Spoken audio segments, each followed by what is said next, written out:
안녕하세요. 보안쟁이 PR입니다. 2020년 1월 2일 새벽 바그다드 국제공항 출입국장 진입로에서 이동 중이던 SUV 2대가 미군의 폭격으로 폭발합니다. 영상을 같이 보실까요? 솔레이마니와 알무 한디스 일행은 잠시 후 공항 주차장에 대기하고 있던 차량 2대에 나눠 타고 공항 밖으로 나가는 진입로를 지나던 중 미국 합동특수전사령부가 띄운 리퍼가 발생한 4발의 헬파이어 미사일 공격을 받았습니다. 차량에는 이란 쿠즈군 소속 사령관 카젬 솔레이마니와 이라크 인민동원군 부사령관인 아부 마흐디 알무한디스 및 이란-이라크 TMF 간부 10명가량이 사망했다고 합니다. 미 국방부는 3일 이란 혁명수비대 최정예 부대 쿠드스군을 이끄는 카젬 솔레이마니 사령관을 제거했다고 인정했습니다. 현존하는 가장 강력한 공격용 드론으로 알려져 있는 MQ-9 리퍼는 하늘의 암살자라고도 불립니다. 폭발 후 차량 사진을 보면 도로의 모습은 영상처럼 큰 폭발이 있었다고 생각되지 않을 만큼 파손이 적습니다.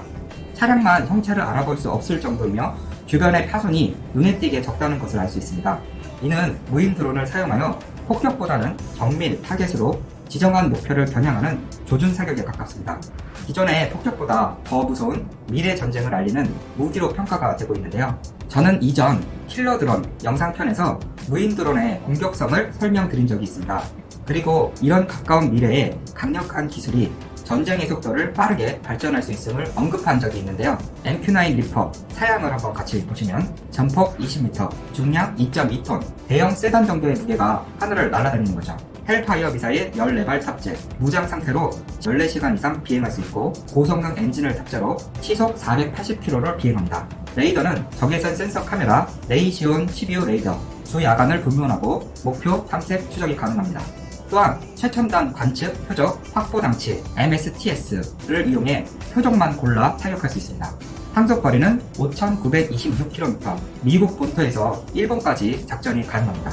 조정은 원격 조정으로 미국 버지니아주 랭리비 중앙정보국 본부에 있으며 대당 가격은 약 1,700만 달러, 하나로는 약 198억입니다. 미국과 이란 거리가 1만 2,000km 이상으로 이는 지구 반대편 어디든 원격 조종이 가능한 것으로 예상됩니다. 또한 현장 상황에 따라 근거리 조종도 가능하다고 합니다. 이번 공격은 새벽 시간에 이루어졌는데요. 적외선 센서 카메라를 통해 주야를 불문하고 목표를 정확하게 탐색하여 추적하고 격파가 가능함을 입증했습니다. 어두운 하늘에서 숨죽여 다가온다니 왜 하늘의 암살자라 불리는지 다시 한번 느끼게 됩니다.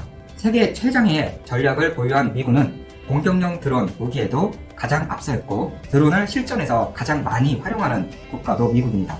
드론은 군사적 활용 가치가 높아지면서 미국뿐 아니라 영국, 이란, 이스라엘, 대한민국, 북한 등도 드론 확보를 늘리고 있습니다. 과거에 감시, 정찰 용도로 사용했다면 이제는 각종 미사일과 정밀 유도탄을 장착한 공격용 드론이 활약하고 있습니다. 최근에는 무인기에 탑재되는 정밀 유도 폭탄도 진화하고 있는데요. 월스트리트저널은 작년 5월 미 중앙정보부 CIA와 국방부가 기존 헬파이어 미사일을 개량한 일명 닌자 폭탄 헬파이어 R9X를 운영해 왔다고 보도했는데요. 이는 목표 반경을 폭파하는 기존 헬파이어와 달리 폭발 없이 6개의 칼날이 튀어나오며 표적을 정교하게 제거한다고 합니다. 2017년 2월 CIA가 알카에다 이닌자 아부 알 카이르 알마스리를 제거해 닌자 폭탄을 사용한 것으로 알려져 있습니다.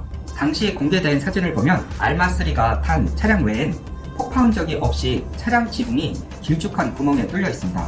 앞유리에도 금이 갔지만 와이퍼는 제자리에 있을 만큼 닌자 폭탄에 정확하고 정교했습니다. 미사일이 움직이는 차량의 운전자를 죽이지 않고 조수석에 앉은 표적만 제거하는 것이 이론적으로 가능하게 됐음을 확인한 사건입니다. 주변에 아무 피해도 없이 목표만 파괴해버리는 미국의 드론 기술은 정말 현존하는 가장 강력하다고 할 수 있는데요. 가까운 미래 전쟁은 드론과 사이버 테러 전쟁이 될 것입니다.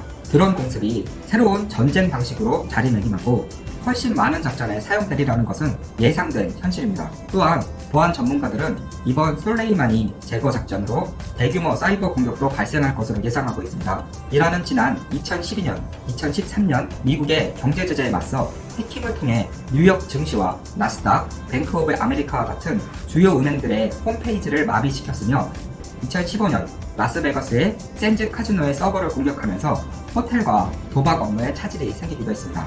이는 양국의 국가, 금융, 산업 인프라에 대한 사이버 공격을 감행할 가능성이 있다고 보도하고 있습니다. 끝으로 영화 아이 인 더 스카이, 그리고 드론 전쟁, 굿킬, 더 이상 영화 속 이야기가 아닌 실전에서 위력을 드러내고 있습니다. 2016년 영화 드론 전쟁, 굿킬의 영화 속 드론 전략팀 지휘관은 다음과 같은 대사를 합니다. 드론은 어디든 날아다닌다. 목표물을 제거하고 위험 요소를 무력화할 수 있다. 그렇다. 전쟁은 이제 1인칭 슈팅 게임처럼 여기서 방아쇠를 당기면 누군가는 세상에서 사라진다. 경제제재, 사이버 테러, 드론전, 미래전쟁. 이번 슬레이마니 제거 작전이 미래전쟁을 알리는 시발점이 되지 않았으면 합니다. 오늘도 보안쟁이 영상을 시청해주셔서 너무 감사하고요. 댓글을 달아주셔서 또 감사합니다. 도움이 되셨다면 좋아요, 구독하기 한 번씩 꼭 부탁드릴게요. 그럼 오늘도 행복하세요.